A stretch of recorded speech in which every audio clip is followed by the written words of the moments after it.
নমস্কার বন্ধুরা, কিচেন মাতা চ্যানেলে আপনাদের সবাইকে স্বাগত জানাই।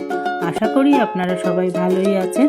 আমি আজকে আপনাদের সঙ্গে শেয়ার করব মেথি শাকের একটি রেসিপি। আমি বানাবো লসুনি মেথি। এটা হয়তো অনেকেই বানিয়ে থাকেন। যাই হোক, তার বানানোর জন্য প্রথমে মেথি শাকটাকে ভালো করে বেছে ধুয়ে আমি তৈরি করে নিয়েছি, নিয়ে জল ঝরিয়ে নিয়েছি। এবার এই মেথি শাকটাকে রাফলি চপ করতে হবে, খুব বেশি চপ করার প্রয়োজন নেই।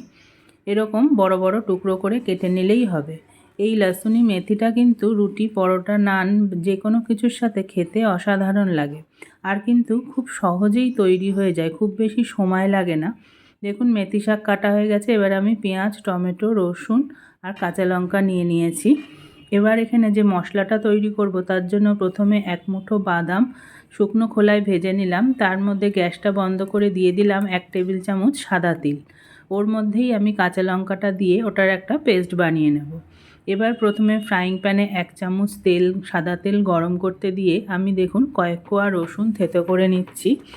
এরপর তেলটা গরম হয়ে গেলে আমি প্রথমে মেথি শাকটাকে একটু ভেজে নেব। তার জন্য গরম তেলের মধ্যে আমি দেখুন একটা শুকনো লঙ্কা, একটু কালো জিরো আর থেতো করে রসুনটাকে ফোড়ন দিয়ে একটু নাড়াচাড়া করে রসুনটা ভাজার গন্ধ বেরোলেই আমি শাকটা দিয়ে দেব।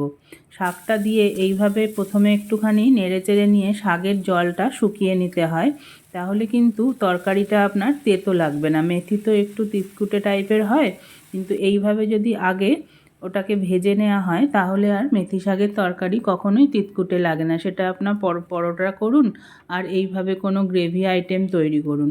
যাই হোক, দেখুন একটুখানি নুন দিয়ে আমি এটাকে নাড়াচাড়া করে জাস্ট জলটা শুকিয়ে যাওয়া অবধি কিন্তু এটাকে ভাজতে হবে, পুরো যেন ভাজা ভাজা করে ফেলবেন না।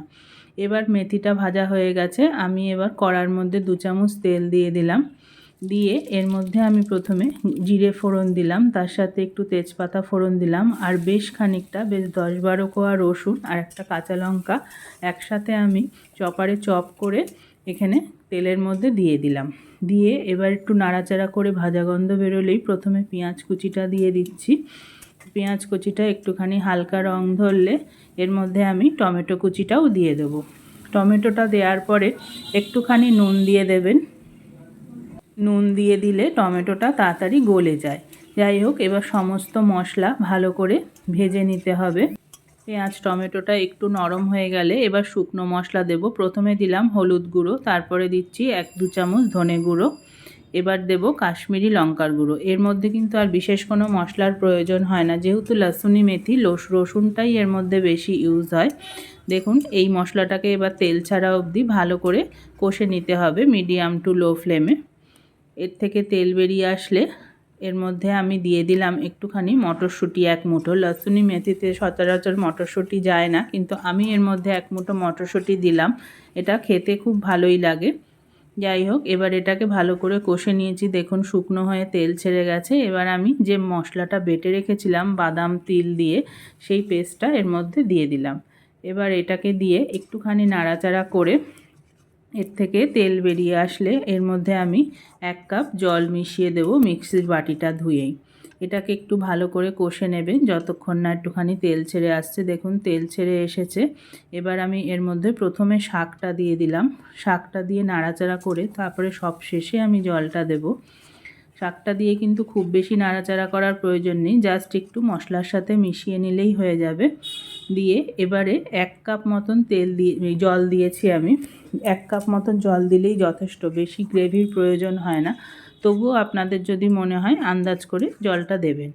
এবার এই 1 কাপ জল দিয়ে জাস্ট 3-4 মিনিট ফুটিয়ে নিলেই কিন্তু আপনার লসুনি মেথি একদম রেডি হয়ে যাবে। সবশেষে আমি এর মধ্যে একটুখানি গরম মশলার গুঁড়ো আর দিলাম চিনি 1 চামচ আর 1 চামচ ঘিয়ের মধ্যে একটুখানি কাশ্মীরি লঙ্কার গুঁড়ো আর 2-4টে রসুন থেতো করে দিয়ে সেটাকে ফোড়নে দিলাম। এটা দিলে কিন্তু লাস্টে এটা দিলে লসুনি মেথির গন্ধটা কিন্তু বেশ ভালো বেরোয়, খেতেও খুব ভালো লাগে।